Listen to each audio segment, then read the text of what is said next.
యవన బిడ్డలారా, అమ్మని నీకు నాయకురాలిగా ఇచ్చాడు, నాన్నను నాయకుడిగా దేవుడిచ్చాడు.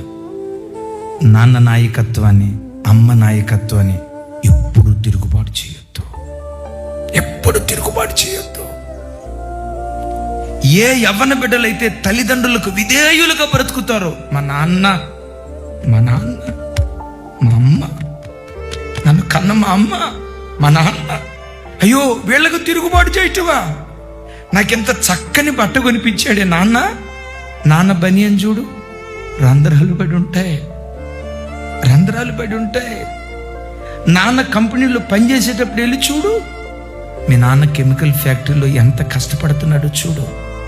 ఆ కెమికల్ గాలి పీల్చుకొని ఊపిరితిత్తులు పాడైపోయినా, నా కూతుర్ని కార్పొరేట్ స్కూల్లో, నా కూతుర్ని కార్పొరేట్ కాలేజీలో, నా కొడుకుని కార్పొరేట్ స్కూల్లో వాళ్ళు కారపు మెతుకులు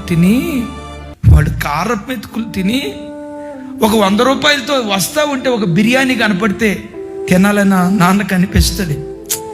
బిర్యానీ తిందాం, కానీ ఆ తండ్రి తన కోరిక ఎట్లా చంపుకుంటాడో తెలుసా? ఉన్న ఈ 100 రూపాయలతో నేను బిర్యానీ తింటే నా ఒక్కడి కడిపే కదా నిండేది. ఈ 100 రూపాయలతో ఒక అరకిలో చికెన్ తీసుకొని వెళ్తే నా కొడుకు తింటాడు, నా కూతురు తింటుంది, నా భార్య తింటుంది, నలుగురు తింటాం.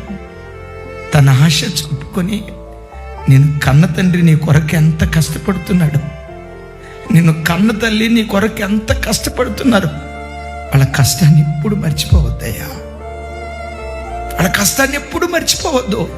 వాళ్ళ కష్టాన్ని కళ్ళ ముందు పెట్టుకొని ఈ తండ్రి రుణం నేను ఎట్లా తీర్చుకోవాలి, ఈ అమ్మ రుణం నేను ఎట్లా తీర్చుకోవాలి, వీళ్ళకి నేను ఏం చేస్తే వీళ్ళ రుణం తీర్చుకోగలను, వీళ్ళకి నేను ప్రతిగా ఏమి ఇవ్వగలిగితే వీళ్ళ రుణాన్ని తీర్చుకోగలనని ఆ కృతజ్ఞత భావం, ఆ వినయ భావం నీకుంటే పెంట కుప్పల మీద నుండి లేవనెత్తి శిఖరాల మీద దేవుడు కూర్చోబెడతాడు.